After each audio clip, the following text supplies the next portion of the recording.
श्री महाप्रभु जी वाणी 22 जनवरी 1983।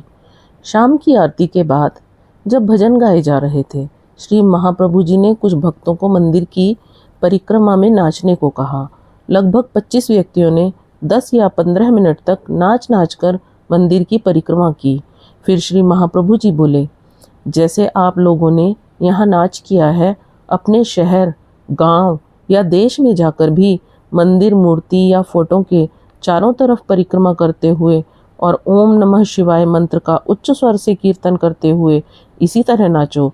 कम से कम महीने में एक बार ऐसा अवश्य करो। इस तरह विश्व भर में ओम नमः शिवाय मंत्र का उच्च स्वर से कीर्तन करते हुए इसी तरह नाचो। कम से कम महीने में एक बार ऐसा अवश्य करो। इस तरह विश्व भर में ओम नमः शिवाय मंत्र का प्रचार करो।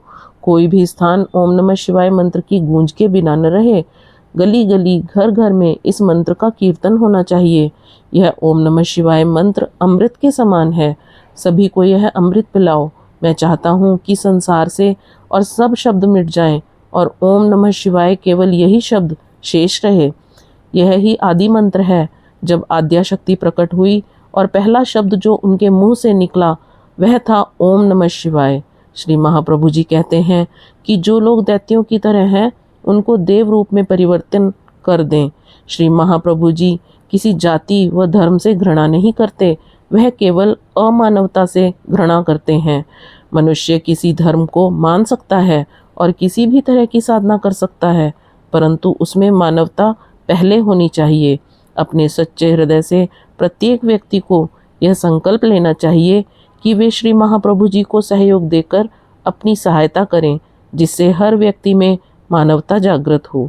महाप्रभु जी ही आपको मानव बना सकते हैं। संसार से अधर्म का नाश करो। इस पृथ्वी पर सत्य व धर्म की रक्षा के लिए यदि आपको खून की नदी बहाना पड़े तो तैयार रहिए।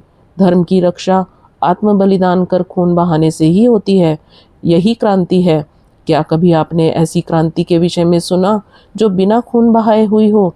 इसलिए आप लोग बहुत सतर्क व सावधान हो जाइए और धर्म के सच्चे प्रेमी बनिए।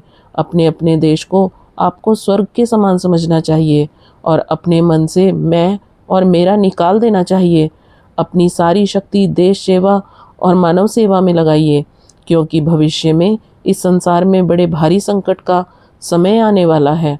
महाप्रभु जी ने आपको बार बार सावधान किया है और कहा है कि पूर्ण सतर्कता व सावधानी से रहो। जय महामाया की जय। जो संदेश वहाँ दिया जा रहा है वह बिजली की तरह संसार में फैलना चाहिए और इस कार्य को आपको शीघ्र करना चाहिए। आपको कई संस्थाएं बनानी चाहिए। आपको कई सभाएं बिठाकर जगह जगह संदेश का प्रचार करना चाहिए। यह संदेश विश्व भर के सारे समाचार पत्रों में छपना चाहिए। जय महामाया की जय, यही आपका नारा होना चाहिए।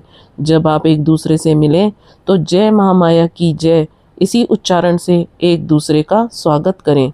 जय महामाया की जय।